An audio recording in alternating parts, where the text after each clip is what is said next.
Welcome to our YouTube channel the nursing heights. I hope so आप सब अच्छे होंगे और आने वाले एग्जाम की तैयारी अच्छे से कर रहे होंगे। चलिए आज बात करते हैं एक इंपॉर्टेंट टॉपिक, पीडियाट्रिक्स का टॉपिक। सबसे पहले हम बात करते हैं कि सपोज दैट आप एनआईसीयू या पीडियाट्रिक डिपार्टमेंट में आप ड्यूटी में हैं और आपके पास एक मदर आती है और मदर आके बोलती है कि देखिए डॉक्टर साहब, मेरे बच्चे को पीछे कमर में पूरा नीला पड़ गया है। उसी टाइम थोड़ी देर बाद दूसरी मदर आती है और बोलती है देखिए डॉक्टर साहब, मेरे बच्चे का मुंह पे पूरा छोटा छोटा दाना निकल गया है या इन्फेक्शन हो गया है। तो एज ए नर्सिंग ऑफिसर आपकी रिस्पॉन्सिबिलिटी क्या बनती है? उनको क्या बोलना है, क्या समझाना है? उनको समझाना है कि ये कोई इन्फेक्शन या कोई नीला पड़ना कोई नई बात नहीं है, ये बहुत ही कॉमन है जिनको बोला जाता है बर्थ मार्क्स। तो चलिए आज हम बात करते हैं बर्थ मार्क्स के बारे में कि बर्थ मार्क्स क्या होते हैं। एग्जाम की बात करें तो आजकल एग्जाम में इनके ऊपर इमेज बेस्ड क्वेश्चन पूछे जाने लगे हैं, ठीक है। तो आपको जरूर ही पता होना चाहिए कि कौन कौन से बर्थ मार्क्स हैं जो कि कॉमनली हमारे देखने को मिलते हैं से। तो सबसे पहले डिस्कस करते हैं हम कॉमन बर्थ मार्क्स के ऊपर। सबसे पहले हम बात करते हैं, आप देख रहे होंगे बोर्ड पे आप लिखा हुआ है और आपको इमेज भी दिख रही होगी। सबसे पहला है मंगोलियन स्पॉट। मंगोलियन स्पॉट क्या होता है? एक ऐसा ब्लूइश और ब्राउनिश डिस्कलरेशन होता है स्किन का, जो मोस्ट कॉमनली कहां पे पाया जाता है? लंबोसेकल रीजन पे। जो बच्चे का लंबोसेकल रीजन है, जैसा कि आपको इमेज में दिख रहा है, वैसे वहां पे लंबोसेकल रीजन के ऊपर एक ब्राउनिश या ब्लूइश डिस्कलरेशन का एक मार्क पाया जाता है जिसको बोला जाता है मंगोलियन स्पॉट। क्या ये मार्क हमेशा के लिए रहेगा, जीवन भर रहेगा?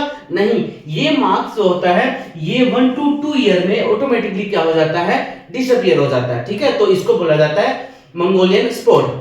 सेकंड बात करते हैं, जिस मदर ने ये बोला था मेरे बच्चे के चेहरे पे इन्फेक्शन हो गया है, दाने निकल गए हैं, जी नहीं, वो दाने नहीं है, उनको बोला जाता है मिलिया। मिलिया भी एक बर्थ मार्क्स है और मिलिया जो होता है वो होते हैं white dot spots on the face. Face के ऊपर छोटे छोटे दाने से दाने निकल जाते हैं, व्हाइट स्पॉट्स होते हैं, जो कि अगर मोस्ट कॉमन बात करें फेस के ऊपर भी तो सबसे ज्यादा नोज के ऊपर और फोरहेड के ऊपर इस एरिया पे ज्यादातर देखने को मिल रहे हैं, जैसा कि आपको इमेज में देखने को मिल रहा होगा, ठीक है। दूसरा, ये इनका कारण क्या है? व्हाइट डॉट स्पॉट्स क्यों आए हैं? इनका कारण होता है due to the sebaceous gland secretion. जो बॉडी में सेबेसियस ग्लैंड्स होती हैं उनका सीक्रेशन जो ज्यादा हो जाता है थोड़ा, जिसकी वजह से उनका सीक्रेशन ज्यादा होने की वजह से व्हाइट डॉट स्पॉट्स उस बच्चे के चेहरे पर देखने को मिलता है। तो क्या ये डिसअपीयर हो पाएंगे? ऑफ कोर्स ये भी डिसअपीयर हो जाते हैं, थोड़ा लेट टाइम लगता है। बेसिकली ये डिसअपीयर विद इन क्या हो जाते हैं? 1 मंथ में ऑटो रिजॉल्व हो जाते हैं। तो दूसरा हमारा बर्थ मार्क्स है क्या?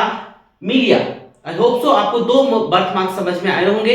इमेज बेस्ड अच्छे से क्वेश्चन पूछे जाते हैं, इन पर ध्यान रखना है। चलिए अब नेक्स्ट बर्थ मार्क की बात करते हैं।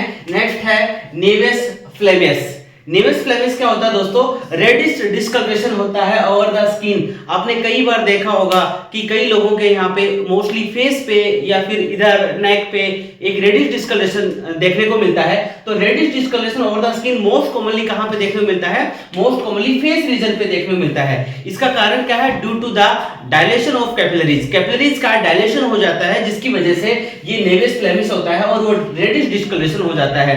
अच्छा, बात ये आती है कि ये कभी भी डिसअपीयर नहीं होता है। ऐसा कौन सा बर्थ मार्क है जो कभी डिसअपीयर नहीं होता है? तो वो है नेवस फ्लेमियस। तो ये ऐसा डिसअपीयर नहीं होता है बिकॉज अगर इसको डिसअपीयर करवाना है लेटर ऑन तो इसके लिए आपको करवानी पड़ेगी सर्जरी। और वो कौन सी सर्जरी होती है? Cosmetic surgery.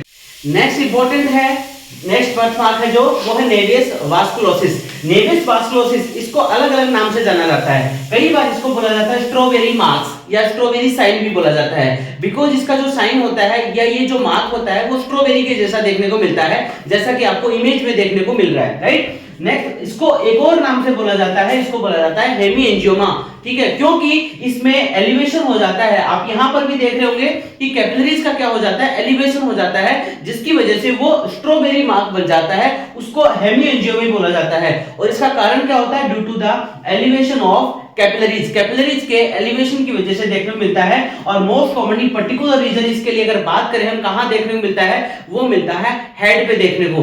एंड इसका डिसअपीयर का टाइम होता है 7 to 9 ईयर ऑफ एज पे ये डिसअपीयर हो जाता है। तो आई होप सो आपको ये टॉपिक समझ में आए होंगे। ये वो इंपॉर्टेंट बर्थ मार्क हैं जिनके ऊपर एग्जाम में, नॉर्सेट में, एम्स के एग्जाम में हमेशा इमेज बेस्ड क्वेश्चन पूछे जाते हैं।